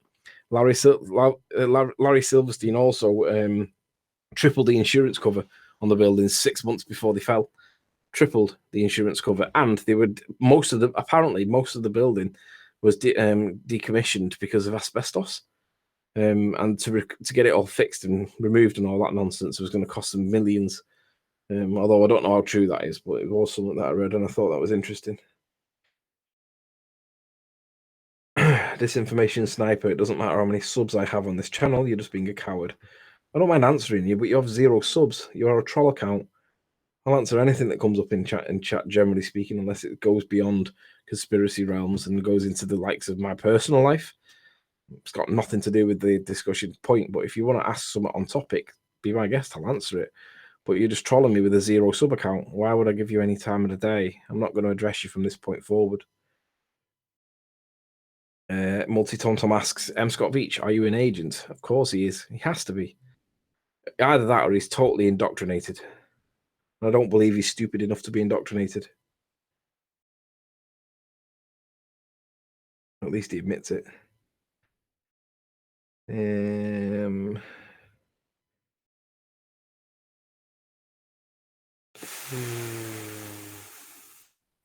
Phase 0 sub account. Fuck off, Riley.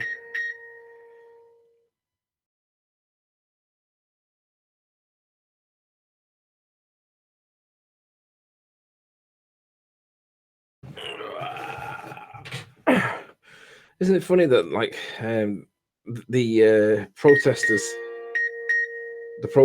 like over like weeks ago, but they still don't want to come on? They've It's been because on. they must be scared of you, Nath. I don't know, they've all been on. We've had Rumpus on, we've had Sly on, we've had Lottie on, we've had Cat Earth on. Jeremy's been on. They've all been on since the boycott.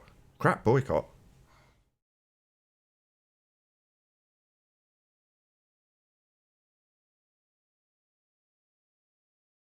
Yeah, they're all very keen to let us know how their refraction works. How it makes a flat plane observation actually a ball. They're very keen to tell us this. I've just had somebody sending me a WhatsApp message saying about Pinocchio's nose. Show it on Nathan's. Also, Building 6 was hollowed out. Nathan doesn't seem to want to discuss 9/11, but I think it's good because it shows how ignorant the globe side is. To be honest, I agree with that. It's not that Nathan doesn't want to discuss it. Yeah, he I'll has the address flat that Earth debate. if you don't mind. So feel free to go through my multiple 9/11 videos that are on my channel. I think a lot of them are labelled Flat Earth United or Flat Earth United Kingdom, and there's also a Mechanics of the Fourth Wall specifically on that subject. This is a flat Earth debate, that's why I'm not so keen to talk about it, that's the only reason. I understand the links between the deception that is being perpetrated by the people who make television and the deception regarding flat Earth. And there is a link, but we've discussed it. I just don't want it to go on forever and ever about 9/11, that's all. Hello, my name is Anthony Riley, and I make cringy AF videos of me driving a Range Rover on a beach. From Nick L that has no L.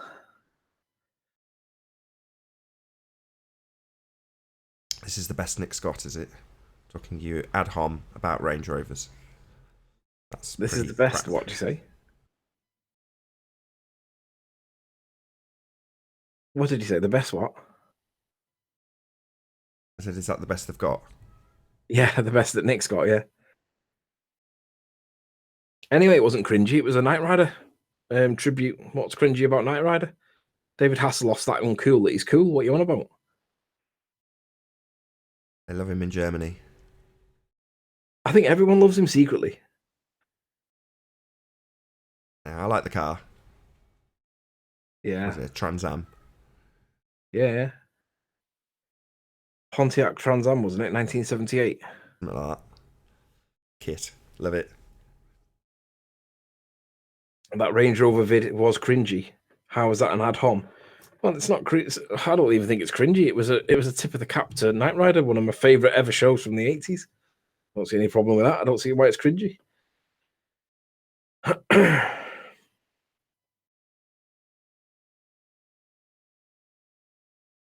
Nick L, what car do you drive? Nick L probably hasn't got a car. Probably got a bus pass. Nothing wrong with not having a car. There is when you're attacking me for driving a Range Rover on a beach. I haven't got a car. Yeah, you do. No, that's my wife's car. I don't have a car. If I wanted to go in a car now, I don't have one because it's not here. Because it's not mine. But isn't the like if it's your wife's car, doesn't that technically mean it's half yours? Not really. She bought it pretty much from new many, many years before meeting me. So, that's definitely her car. Yes, technically, I can't really disagree with you married, so therefore what's hers is mine and what's mine is mine. I mean, what's hers is mine and what's mine is hers.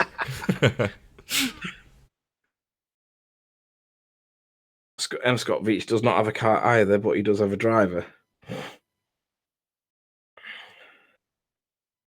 Have you got a license, M. Scott Veach? Can you actually drive, though, if push came to shove? I'd be interested to know that. I've met plenty of posh toffs that have drivers and really posh cars on their driveway, and they literally don't even have a license.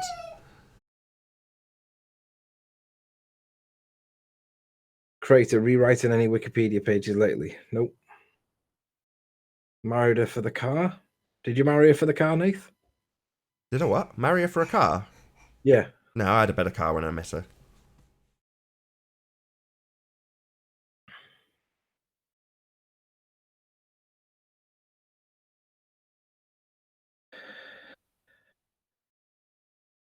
Does anybody marry anybody for a car? Does that actually happen? Yeah. Anna Nicole Smith. She married. Who did Anna Nicole Smith marry? An oil tycoon guy that died. He was about 75 when she met him. Mega millionaire. Although it wasn't for his car, it was for his bank account. But people do marry people for their perceived wealth. Yeah, of course they do. Gold diggers. Yeah, definitely wasn't gold digging, neither was she. We were just very much in love. That's why people get married, or at least that's why I thought people got married. Sniper's now got 20 odd subs. Let me see. He's just subbed to himself 20 times. Fair enough, at least he's gone to the effort.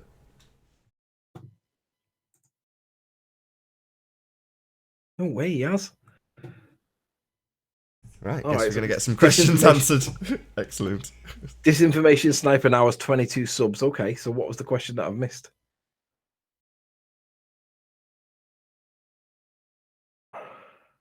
Is it this? I'm a retired firefighter. I'm a retired firefighter. No, I'm a retired fighter pilot. I flew F-15s and my son builds satellites. Would you like me to join the panel? Yes.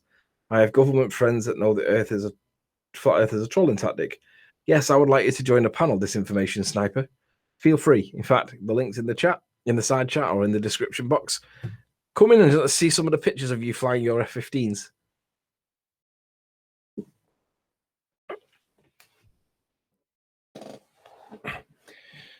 There was a guy that claimed to be the son of an astronaut and still thought the Earth was a ball.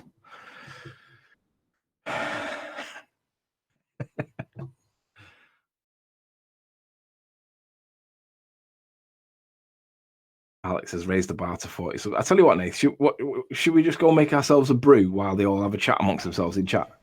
I don't mind. I'm sat here watching the show and monitoring it. I'm sat here for another 50 minutes minimum. We'll literally get make a brew and leave them chatting in chat. Yeah, they're going to try and chat anyway. I know, but like they're all sat there like flinging their comments around, and nobody wants to come in and present evidence to support the shape of the Earth. And just so that everybody's aware, Alan B can't join the show. Nathan and Riley are working for the Russians. Do you know what? I've got a lot of sympathy for Putin because a lot of the things that he says make a whole lot of sense. I'm not working for the Russians, but I can see why you think so because I agree with an awful lot of what he says. Shout out to Agent Detective. Thanks for the advert this morning. Much obliged.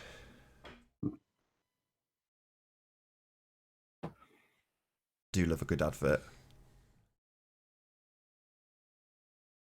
Well, didn't Riley just say that any evidence for the shape of the Earth is nonsense? Well, it's lacking in credit. So, yeah, it's nonsense. And will be shouted down. If you don't like it, don't join. Yeah, it's true. If you really think that the shape of the Earth is spherical, present your evidence and let's see how strong it is when it comes under scrutiny, because there is no credible evidence for the shape of the Earth being a ball. All the evidence shows that it's flat. All of it. Some people perceive that it's a ball and push that narrative because it is the official position. No, the obstruction we see at the horizon isn't curvature. It's inverted mirage that appears to the observer as obstruction. Thanks, Sly. I'll remember that phrase for the rest of my life now. Why can't Alan B come on? Because he disrupts the show. Doesn't really add anything to it. Nathan, Anthony, if you guys are so right about the shape, why not move on to presenting more evidence? Look up the stars, for example. Ross, do you want to come on and tell us what you mean about what the stars prove about the shape of the Earth, given that they're in the sky and they're not on the Earth? Don't really see the connection there. We can't help it if everyone's absolutely obsessed with the Isle of Man footage. You know, we can't help it if these guys keep going back there and getting more observations from different vantage points. We can't help it if these guys come and want to debunk us and claim that refraction is actually bringing things back up from behind the curve of the Earth, where it is actually situated. We can't help any of that. You know, I didn't specifically invite Rumpus and Sly to come on yesterday and try and discredit our evidence, which they did a very poor job of. You know, we didn't ask them specifically. All are welcome. But, you know, if you guys are confident, why are they going back? Why are they coming on the show to tell us all about how we're wrong? You know, that's the situation here. So you guys are saying, why don't you move on? No, no, no, no, no. I think we'll stay right where we are. We'll shove it right in your faces. It's flat. It measures flat. It photographs flat. It is flat. You guys have to get around that fact with bullshit. And we're going to laugh at it every time it comes up. Every time. That's why nobody wants to join. And the thing is about the that observation that people don't want us to move on from. There are ball earthers that are going back. So Miles Davis, there's 3 instances that's created a bit of an issue for you ballers. Miles Davis has claimed that he was 40 feet above the water level, and it's calculated to be 31 feet above the water level. And he claims that it matches exactly what you'd expect to see on a sphere when he looks out to the horizon and sees turbines that are being distorted to death. He thinks that distortion is curvature, and ignores the fact that it's the distortion caused by some kind of atmospheric effect that is stretching and distorting to hell and back. He thinks that's curvature, tells people that it's curvature, and is happy to honestly pushes it that it is curvature. And I look at that video and I thought, you spent an hour talking about turbines that are clearly distorted to death and show no representation of the Earth being flat or spherical, because they're distorted to hell and back. And that's one video that he did, but he got his elevation so badly wrong that I had to call him on it. And when I did call him on it, he then did a video claiming that he was being bullied. Well, if he wasn't lying in the first place, then there wouldn't be the accusation that he was lying. And that's not bullying, that's totally fair comment.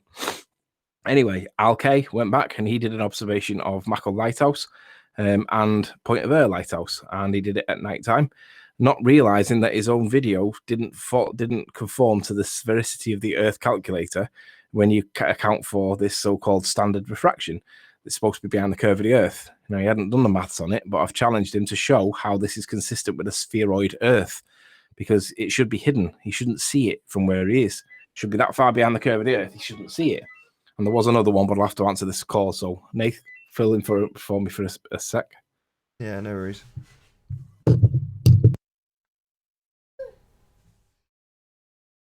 Agent Detective thinks everyone's on a payroll. Yeah, you've got literally the son of an astronaut, M. Scott Veach, in the chat, who's paying to create television. And you call us agents. Right, okay. Yep, he says. Yeah, okay, whatever. Get a grip, mate.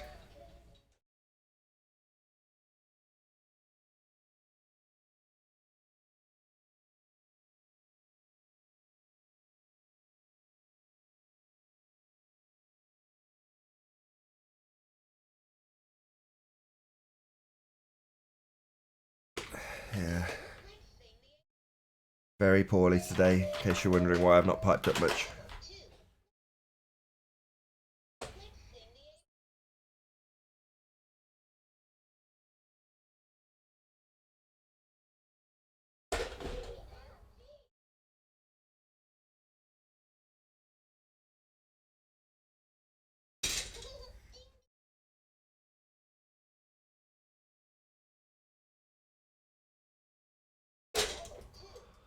I know you want to talk about intangible objects like the stars. Oh, it's okay. Did you stand on a toy?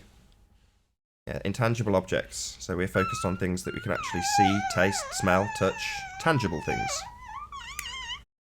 Not that that in any way implies that your model actually accurately represents what happens in the heliocentric system, because it doesn't.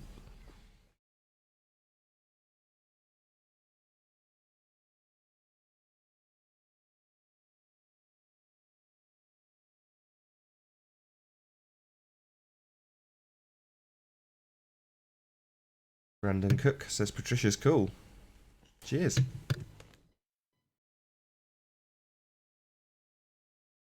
We observe objects was. Yes. Well, you tell me what the stars are. Go and get me a sample. I'd love to know what the stars are. I look up at the night sky and I see the stars, and I see when I go up to St. Bees at nighttime to do anything nighttime related, I see what looks like straight lines in the sky. It looks like some kind of Hessian backdrop to the stars. Um, it looks like a construct to me. Um, Dim Osman would say, "Oh, it's a celestial sphere, man. It proves the shape of the Earth." Well, I look up at it and it looks flat. It looks like there's a suspended cantilever ceiling above our head, and all the stars are fixed in place by what would be best described as a firmament. And whether you buy into the firmament argument or not, I don't really care. I look at that and I think that looks like a construct. It looks like there are holes in it, or there are weak points, or there are gems stuck in it, or whatever, and they are stuck, literally stuck. And the parallax, the claimed measured parallax that they claim that they can do, which is like fractions of a degree, is literally the flexing of the firmament due to convection currents as the sun's going around and warming things up and cooling things down and creating little movements in it. And that appears to be what these guys are measuring as the actual parallax. But I look up and I see in the night sky in an area where there's very little light pollution, and I think whatever's up there, it's a construct. We are living under a construct of some kind, because it all spins around us and it's fixed like a snow globe. Now, I don't buy into the snow globe thing. I don't argue against it. I don't argue for it. But with my own two eyes, I look up and I see more in the sky than just stars. I see straight lines. I see what looks like a construct, and it's incredible. So I don't know what we live in, but I know what the stars are not. And the stars are not millions and millions of light years away, millions of miles away. They are on our doorstep.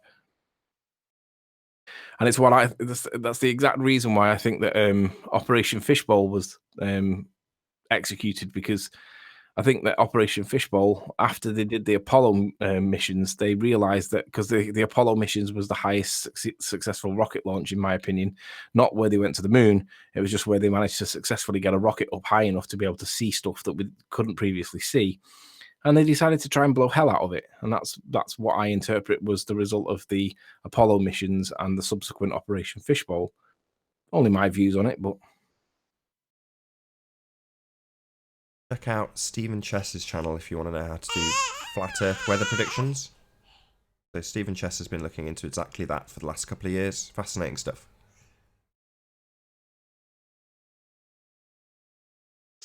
P.I. Lottie, you just made a stupid claim. Citation needed. What was the claim? P.I. Lottie? Riley works in Burger King. Snowdome. Vane Well, I'm Bean not. says, Nathan just shit himself again. Eleanor is changing him. That's actually pretty funny. I get it. I've just realised what he means.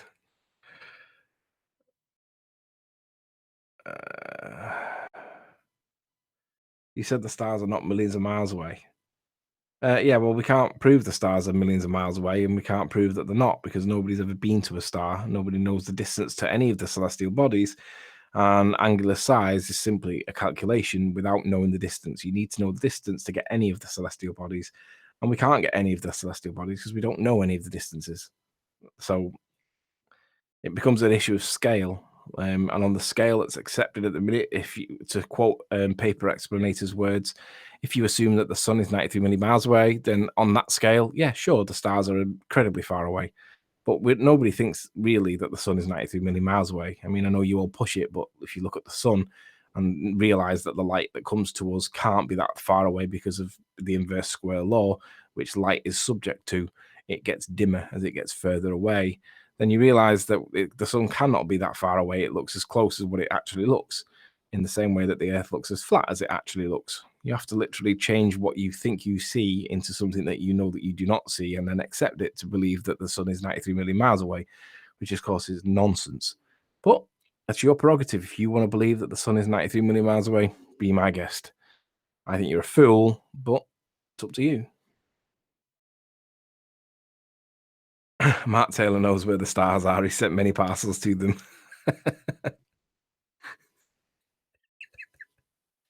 Oh, that was great. What can you prove, Sleeping Warrior? All I've heard is this doesn't make sense. I've never once said this doesn't make sense. Well, maybe I probably have.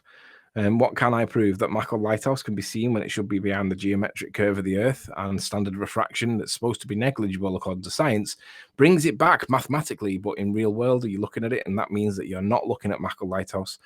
And I'm pretty convinced that what we see is there, and it is in fact Mach lighthouse. It's not an emanation of; it is the actual thing. So I can prove that Mach Lighthouse and Blackpool Tower can both be seen from 30 miles away when they're both supposed to be significantly behind the curve of the Earth.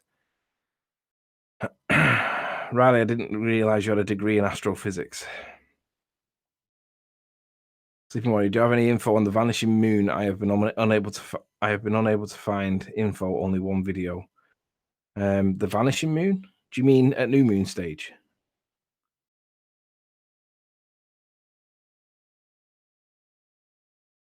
While you're asking that, I might actually tail on something you said a minute or so ago, which is about Paper Explanator and him confessing that you have to assume that the sun is 93 million miles away or however far. And that actually spurred a conversation between you and I, because you edited together a video which you showed me, which had Hank Hill making a point about the inverse square law. And then, in terms of timing, there's about an hour gap. Oh, come here. You both of us here, aren't we? Yes.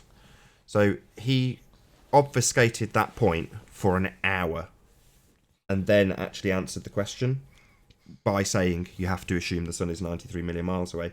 And when I saw that, I'd had Anthony saying to me, it's probably better if you don't let them obfuscate the point constantly. And I was like, well, I want to show that. I want to show how, when globers debate flat Earth, they completely obfuscate your point. And that's something I want to show. I want to show the hangout with them muting you constantly when you're on a really good point or you've got a baller up against the wall. That's what I wanted to show.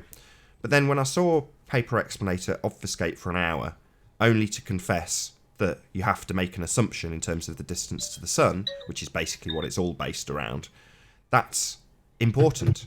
But it got lost, completely lost, until Anthony actually edited that video together. So no one would have seen that that was his response to Hank Hill, because of how much time elapsed between the 2 points, between the point and the answer. So that's one of the reasons I don't allow that anymore. I will kick people like, come here, come on, come here. I know, hurty head, I know. But that's why I won't let people like Grim V on anymore. So that when you've got someone like yesterday, if I'd have had Sly Sparkane... Really poorly, kid, I'm really sorry. Daddy, daddy, daddy, you're not paying me attention. So I'll scream until you do. But yeah, but obviously the downside of, fundamentally, I'd said to Nathan that Hank had a really good point against Paper Explanator, and I'd spotted it. Nathan had obviously spotted it, but Nathan had allowed Paper Explanator to obfuscate the point, so that basically people lost interest in the original point, and he wormed his way out of it. Now, I said to him, perhaps at the end of the day, we're the minority group. We're the people that no one believes or accepts, and people laugh at us and ridicule us and try and dox us and all that kind of nonsense. But at the end of the day, Hank had him on the ropes because he was challenging and there was a debate there, but it was totally lost. And Hank didn't realize that he was being obfuscated. And I said, perhaps you should not protect the flat earthers, but when he sees the obfuscation, reel it back into the point. Don't let it go off topic. Let that point get to a resolution. Otherwise, we're never going to get resolution. We're never going to get a conclusion to a point because it'll always be obfuscated. And it went on a few more times. And in the end, Nathan said, right, yeah, I agree. The downside, of course, is that it puts the ballers off because they can't take the conversation where they want to take it, which is to the obfuscation point. For example, but not limited to, Rumpus. He had 25 minutes talking about refraction, right? Now, to me, it's all obfuscation because he never once mentioned that light bends up as well as down. And Nathan had said to me afterwards, he said, do you know what? It was kind of like mesmerizing because I was hooked up. I was listening to him. It sounds dead plausible and everything. And you'd come out of it thinking that, yeah, Rumpus is right. Refraction is it. But then I brought him back down to earth and I said, yeah, but did he mention that light bends up? And Nathan was like, no, he didn't. And I'm like, there you go. So if you allow the obfuscation points by people like the Rumpus and Charles Flat Earth Math, he's probably one of the best ones at it. But if you allow that, then no flat earther ever gets a point concluded. If you don't allow that, then it gives flat earthers somewhere to go. And like, for example, Spurs had a question about the international at the ISS in relation to the moon transits, and he wanted to know what the answer was. Now, if we allow obfuscation, he's never going to get the answer. Whether it was right or wrong, he's never going to get the answer because it will be obfuscated by nonsense, and he'll come away with it confused. But he had a genuine question, and he wanted to know what the answer was. And the answer is, well, the reality is, it could have been explained. Whether it was or not is another issue, but there was an explanation on the heliocentric model. But without a platform to be able to ask the question, like, honestly, and get responses, then you can't get questions answered, and we are the minority group. Now, it may be the case that Nathan's got it wrong, and he should allow the obfuscation again so that the ballers can feel comfortable coming back in. But at the moment, the feeling is no, let's not let them obfuscate. If they get asked a point-blank question that involves a yes or a no, then they answer it with a yes or a no, unless they've got really good evidence to why it should be a grey area in between. And that's why he asks for evidence. If there's evidence that shows that there's grey area, present it and let's see. Otherwise, it's nonsense. So answer the question. Don't allow the obfuscation. Hi, Mark Doxy. How you doing? Hello, gentlemen. Hello. There we go. Thank you for showing your face. That's always a good start. Hello, gentlemen. Hello. Thank you very much for all your emails. I only sent you a quick response this morning. I'm not sure if you got it.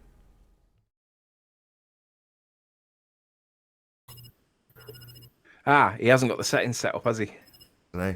Can you hear us, Mark? Yeah, I've got you now. Thank you. Can you hear me okay? Yeah, Loud and perfect. clear. Perfect.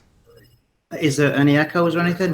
No, it seems okay. Yeah, I've got you now. Thank you. Can you hear me okay? Yeah, there is an echo. Have you got your other watch page muted? Yeah, let me turn it off. Hang on. Sorry about that, folks. Are you on an Apple Mac? Say that again, sir. Are you on an Apple Mac? No, I'm on Linux. Because your quality of webcam's very good. Oh, very good. Thank you. Yeah. Unusual, because normally we have this blurry pixel mess when it's on a PC. I think we've got good internet as well. Yeah. So what can we do for you today, sir? I sent Nathan an email yesterday about what I could see from the east coast of Ireland, looking at the west coast of the Isle of Man. Oh yeah. Where I standing on the beach of Ballyhornan in County Down. I'm 35 miles away from a little island just off the south tip of the Isle of Man, called the Calf of Man. Yes. And I could see it very clearly yesterday, standing actually with my boots getting wet with the waves. Did you get your P900 out? Sorry, say that again. Did you get this on camera? Oh yeah, I did. Yeah, I sent it to Nathan I have yesterday. had them. Is there any chance you can present them? It's very how do I do that? So if you bring them up, so open their file location on your computer, and once you've got them open, go back to this screen with the Hangout, and then I'll tell you what to do from there. So if you just take a couple of minutes to find the photos you want to present. Okay, I might have to go close down and go into my Windows computer. I think it's on that one, or is it? See, this is the problem with being asked to do stuff on the fly. It's not necessarily as easy as people think it is. No, I tell you, I can tell you what I can do. I can go to the email and get it from there. Okay. Hopefully see you in a second. What's that squeaky noise? I don't know. It's not me. It might be me. The next machine. Sent mail. Yeah, it is you. I think it might be something to do with the. Is your microphone close to your speakers? No, it's not under the speakers. It's actually under the table. It's fine. Don't worry. Honestly, you're clear enough. I've had a lot worse. It's good enough for me. That's good. That's good. Good. You can still hear me, yeah? Yeah. Good. Right, let's have a look. So let me know once you've got your photos open, and I'll talk you through how to get them up on screen. And just to give him a bit of time while he's looking so he doesn't feel under pressure, that squeaky noise, it reminds me of the advert for Peugeot. Do you remember the girl that had the squeaky earring was and was driving down the road? It was Volkswagen. Oh, was it Volkswagen? Yeah. It reminds me of that. Okay, download complete.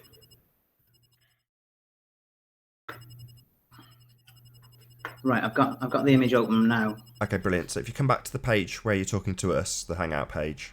and then just wave your mouse over the page, and you'll see in the top left-hand corner a tab will appear, and the green one, second one down, green screen with an arrow, white arrow coming out. If you click that, it'll bring up a page. Just click Application window, one of the top tabs, rather than your whole screen. And then pick the photo that you want in that list, and then click Share. There we go. There we go. Brilliant. I'll just put it up on screen so the audience you can see I'm standing on the shore there. Bear with me. I've just got to get it up for the audience. Okay. There we go. You're up. I'll make you big as well. I'm standing on the shore there. So I'm not up on a cliff. Nobody can argue about that. I'm pretty much sea level. So you can see in the distance there, I shot about maybe 1, 2, 3, 4, about 6 images, and I've stitched them together in Photoshop. So on the left-hand side, you've got the north tip of the Isle of Man. You got that?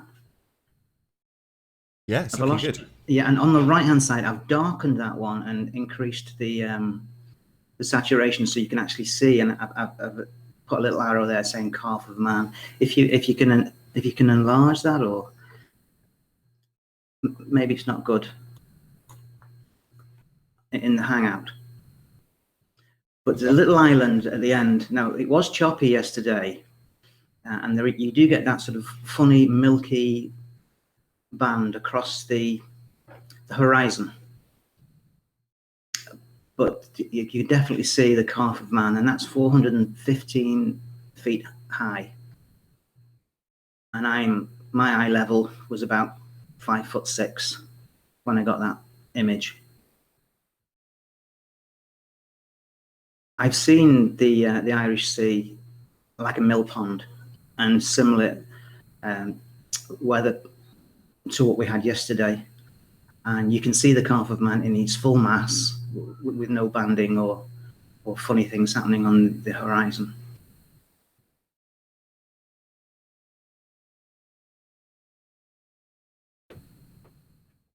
Can you see that, gentlemen? Yeah, absolutely awesome. I just don't want to have my kids screaming over you. Okay. Right, sorry, I've just grabbed myself a quick brew whilst you were doing that. Just run that through that last 10 seconds that you just said, because I've only just got back. Okay, I took a few images, and the far right one, I've increased the saturation so you can actually see what's up a bit better on the horizon. And I just marked there Calf of Man. Now, you do get that funny banding, sort of the milky, mysterious banding on the horizon. What do you call it, Anthony? Well, we used to call it dirty air because we didn't want to give it a scientific name just in case it was wrong and we'd get ridiculed for it. Yeah. But then Sly told us it was an inverted mirage that was to the observer appearing as an obstruction, and now we call it the obstruction formerly known as curvature. Okay. But so, do you know what the height of that Calf of Man is? Yes, I do. It's 415 feet. Have you done the curve calcs on this? I have, yeah. The curve calculator, it should be, well, I did actually say that in the, let me have a look at what I said. Yeah, this was about 1 o'clock yesterday. The highest peak of the Calf of Man is 415 feet, and it's 35 miles away from where I was. So therefore, it should be behind a wall of water of 550 feet, taking into account all that crap about the refraction. So 415 is the height, but the bulge is 550. So I should not be able to see Calf of Man. Absolutely awesome. What was your eye height? 5'6". So my camera was on a tripod. I have a 300mm zoom lens. The target distance was what? 35 miles. 35 miles. Yeah. Now, I'm not using the Magic Mix Metaflunk one. I'm using the GizHub one because we've realized that the refraction calculation adjustment for standard refraction at 7.6R is miles too much. 15%, it should be negligible, and it should be like 1 or 2%.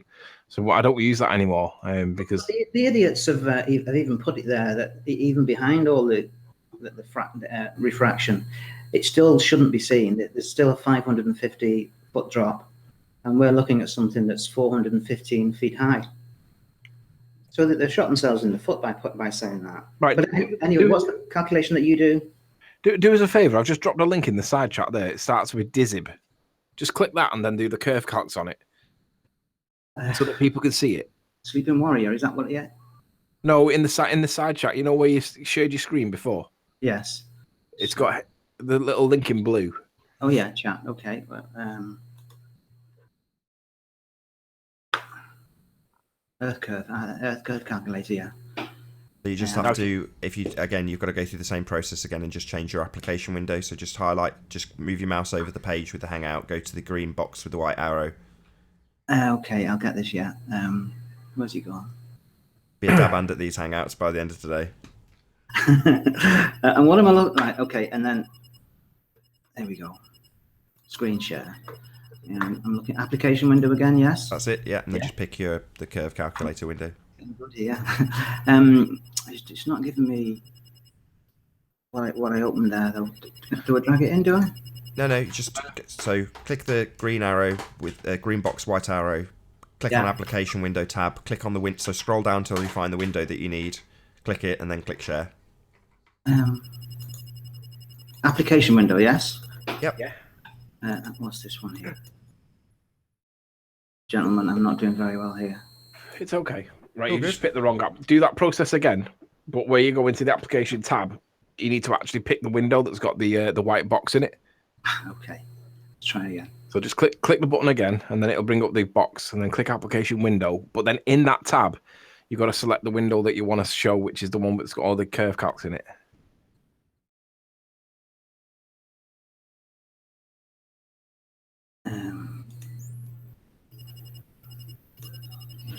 Application window. No, it's not giving me that option. That's okay. I'll do it then. If you can do it, Anthony. Okay. I'll do it so you can see my screen then, and then you can tell me the bits and pieces. Right. Yes. You put that in, haven't you? Or was it that was me yesterday? Was it? Right. If you see in my screen now at the bottom of the window, you see the three boxes. You should see mine. Yeah. Good man. Yes, I got that. Yeah. All right, so I've put in your observer height. Did you say you were 5 feet? My eye level was 5'5". Now it'd probably be less than that because it was on my tripod, so I would have sort of crouched myself a bit. But 5'5" would be pretty much generous to the ballers.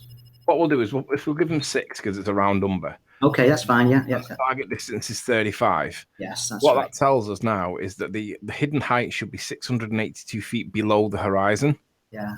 So that elevation of the calf of man, did you say was what? 415 feet. 415 feet. So all of it is below the curve of the Earth, the geometric curve of the Earth. Yeah. We're not allowing for standard refraction because we know that standard refraction is supposed to be negligible, and we don't think that 15% is negligible. That's a disproportionate amount for negligible standard refraction. Yeah. But that then pushes it into non-standard refraction, in which case they can bring anything back, and they can see your own arse in a telescope. So we can never really argue against that. But if let's just manipulate the mass a little. Well, just before you do, scroll down a little bit so we can see their diagram of Earth curve. Right, so you're stood at H0, correct? That's your target position mark. Yeah.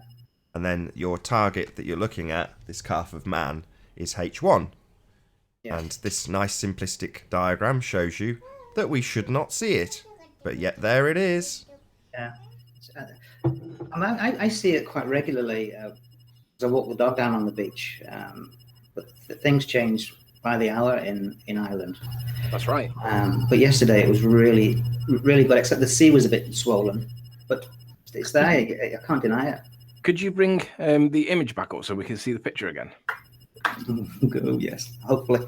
And out of interest, what made you go and do the observation? Is it because you'd seen the Hangouts and thought, oh, I'm going to try that? I've been following the flat Earth research for about 2 years now.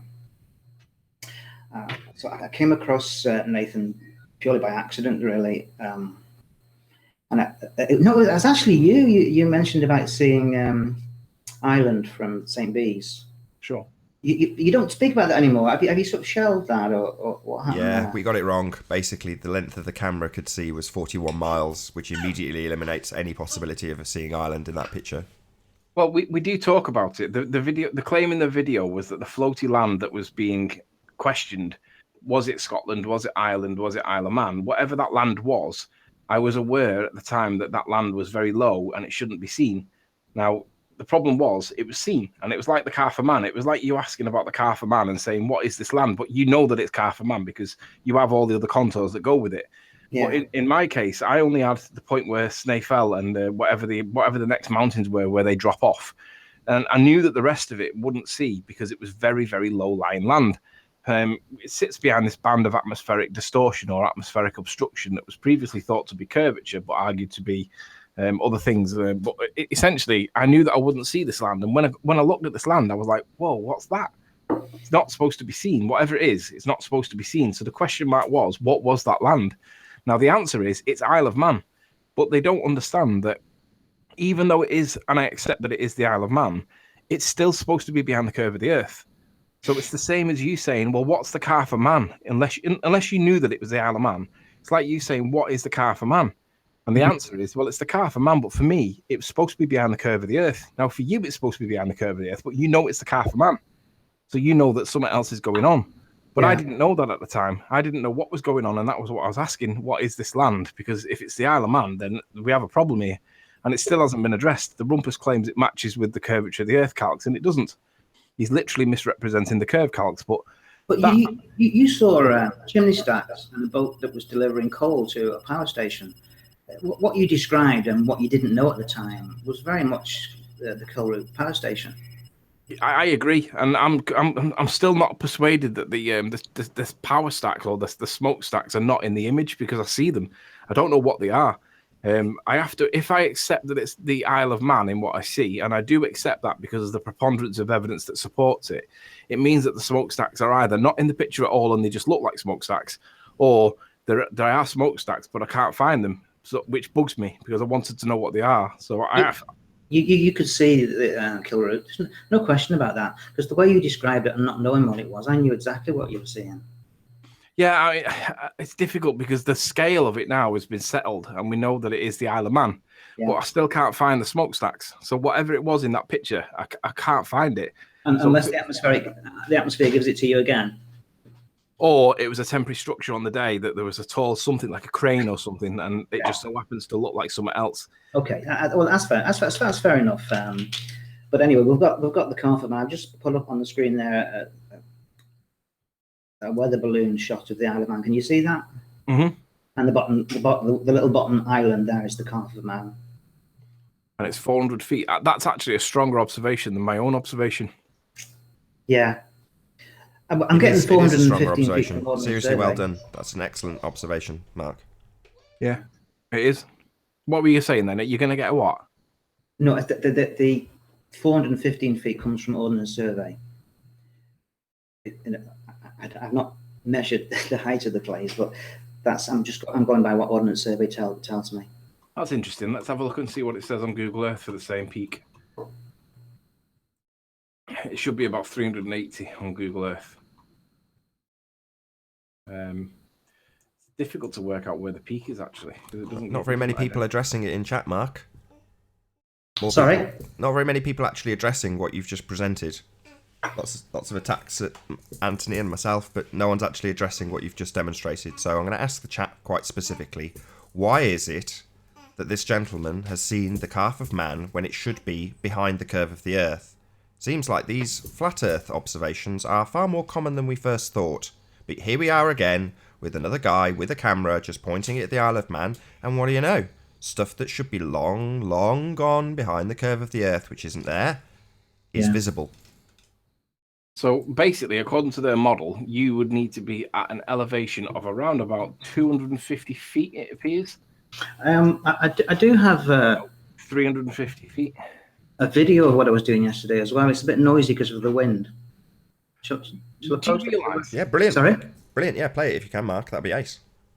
Okay. Where were you in regards to the water? Did you say you had your feet in the water? Oh, yeah, my boots were getting wet, yeah. I know that feeling. And do you live local to that place? Oh, and it's 9 miles away. So you'd be able to get it on another good day again? Oh, absolutely, yeah. Yeah, absolutely. It's a great place for walking the dog. It's a very unusual beach in that It's a beautiful beach, but nobody ever goes except the dog walkers. Yeah. Let me just. This is the one I got two videos. It's quite a long video, so it's just downloading now. I wanted to put it into context that you park your car up on a hill about 70 feet high, and then you walk down the steps and you're on the beach. And I was on the beach. Got a good quarter of an hour left. There's no rush. Sorry? We've got about 15 minutes left, so there's no rush. It's taking its time.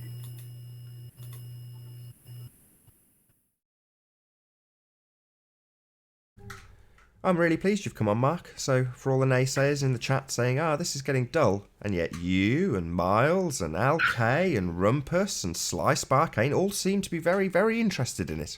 It's just the keyboard warriors that say it's boring. I did text Miles on his YouTube channel. Just the title of it was Anthony Riley Lies Again or something like that. So I watched his video and I sent him a text, and I can see the calf of man from County Down, and he says, I'll be surprised if you can. Where's your evidence? And I didn't have the evidence at the time, but I've got it now. So he can look at. Does he watch your channel? Does he? Yes, absolutely. I just want to point out Slice Barcane's comment at me, at Nathan Oakley. Mind telling us what's making about 210 meters of the Isle of Man disappear? So just to every single keyboard warrior who says this is getting boring, I just want to point out that Slice Barcane is pretty obsessed with it.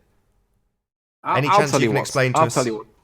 I'll tell you part-time vegan. Like. How you doing, part-time vegan? Can you hear us? I can hear you. Can you hear me? Yes, we hear you. Good to have you. Long time no see. Yeah. Is there a specific topic? Because I was going to share something real quick. Yeah, if you can give. Mark's nearly done. He's just going to show one thing, and then yeah, sure. It's quite a long, lengthy one. It's not coming through that quick. Let's see on the downloads. Carry on, gentlemen. If it comes through within the time, I'll speak up. Okay. Let me go and share my screen, entire screen. So lately I've been trying to look for just one solid, debunk of the heliocentric model, and one that is just like globe earthers really can't refute. And to me, I'm going to explain why I think the eclipse just completely annihilates the heliocentric model. So when we see a lunar eclipse, we see the moon turn red, correct? Yep. I agree with you. So I looked at how in the world is it possible to have a colored shadow. And can y'all see my screen? Yeah, got you up. If you can make it full screen, that'd be great. If you could just make it bigger. Okay, so this is basically let me hide this part here. This is showing how it's possible to have a colored shadow. Now the only issue here is it requires at least two light sources. So basically, when they turn off this blue light here, hold on, let me see. He turns it off. He turns off the red light, right? And as you can see here, the shadow is black. But when he turns on the red light, you see a blue shadow and a red shadow. So somehow the sun is one light source, but yet it's causing a red shadow. Now, the only way I could rationalize this is if the atmosphere is magical and somehow splits the light into two sources and magically turns red. So to me, that's one heliocentric debunk. Now, the other issue about the eclipse is are you guys familiar with the Sicilian? Does anybody know what that is? No, don't think so. I'm pretty sure you guys probably heard of it before, but it's basically when you can see the sun in the sky and the moon in the sky during the lunar eclipse. Oh, okay, yes. Yeah, so how they explain it is somehow, some magical way, there's still a shadow on the moon. And this is how they're saying that light travels. Now, what gets me is, why doesn't light also travel? Let me draw it in real quick. I'm going to draw it in with the green line. Why doesn't light also travel like this? Yeah, it does, mate. It does. It just, but in order for them to work, in order for this to work, light has to travel in special ways so it doesn't hit the moon. So to me, I find the issue with that. And then another thing about the Sicilian is this is actually not the correct model of it, because the shadow, you see how the shadow's on the bottom of the moon? Yeah. Yep. It's actually, in reality, we actually see the shadow at the top of the moon. So they're actually saying that the moon is below us, but yet we see it in the sky because we're at a perfect position to where the sun is also being refracted up in this. Like it just doesn't make sense. They're So what- basically saying that an object is below us, but it appears to be in the sky, and the sun is being refracted up, and that's why we see the Sicilian and the top shadow. It literally is mind-boggling to believe, and I think that that just completely debunks the heliocentric model. And also, I wanted a solid proof to NASA faking things, because we all kind of we're aware of the evidence, but sometimes globe believers just don't want to connect the dots. So here's what I found. Actually, Antonio, you guys probably know who Antonio Substrate is or whatever. Sure. Sure. Yeah, so he pointed this out a long time ago, but people weren't really talking about it. And this, I'm about to try to explain it real quick because I know your show's probably almost over.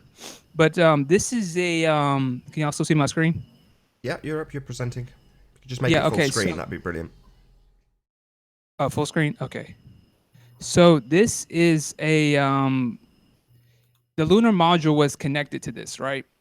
To this part, and then this is basically the lunar module is taking a picture of what I don't know what you would call this, but basically the lunar module was attached to it, and as you can see, the lunar module is taking a picture of it.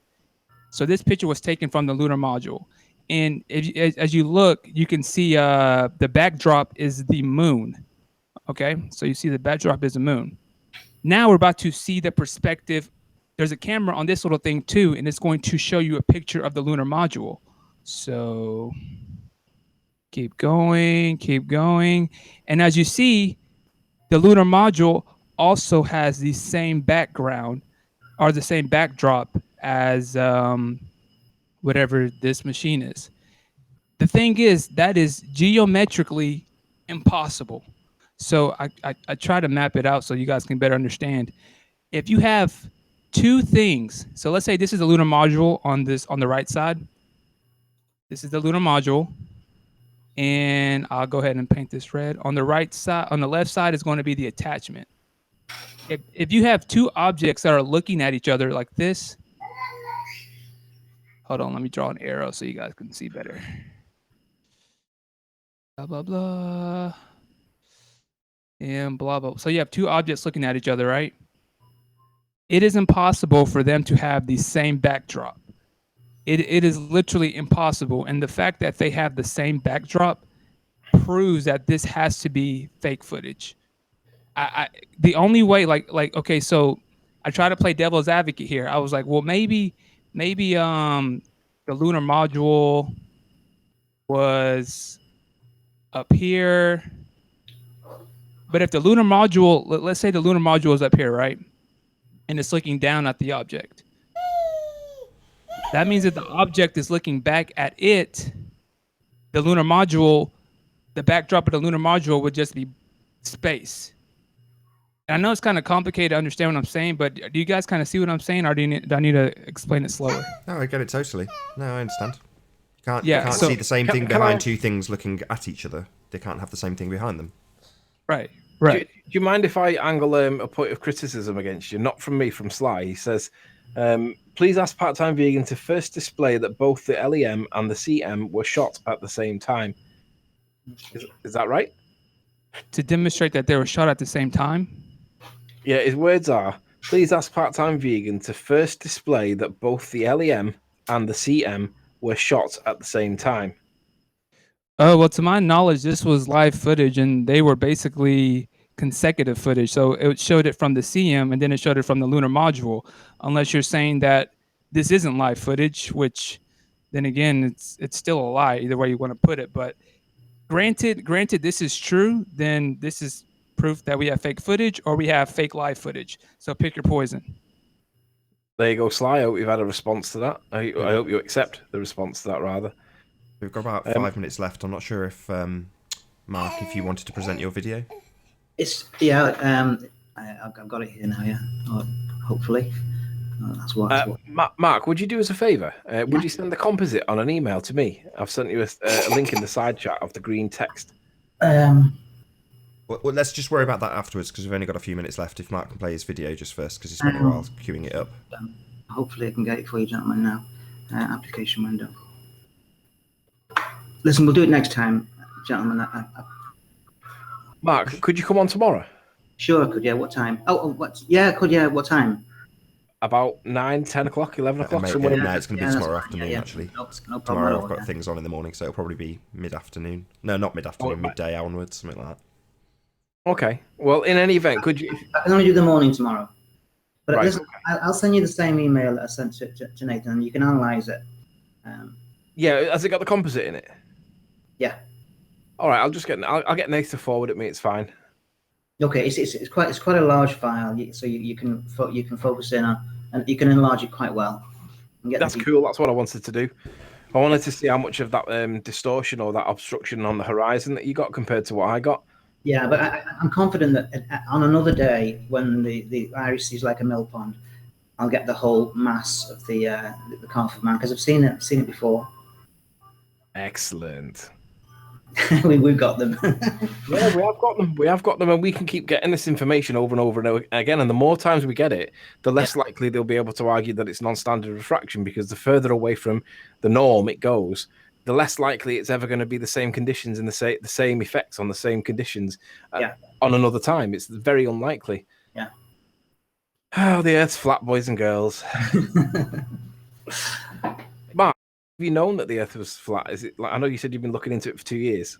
Well, I'm still a skeptic. I know for a certainty that the heliocentric system is wrong, totally flawed. I also know that the Earth's not a ball. What the actual shape of the Earth is, I need to be able to see it. Anything else is just an assumption of what it's like. Yeah, but that's an unreasonable request apparently to Jeremy. Gem Panda says that it's unreasonable to request of Earth showing that it's flat or round, but he also argues that pictures from space is what proves that the Earth's a ball. But he thinks it's unreasonable for us to be able to get pictures from high enough elevation to show what this real shape of the Earth is. Well, until we can, if we can, I reserve what the actual shape of it is. I just know it's not a ball, and the heliocentric system is fundamentally flawed. Yeah, I agree. And with that, I'm going to say, first and foremost, a huge, massive, enormous thank you to all of the debating panel for joining the show and making this debate possible.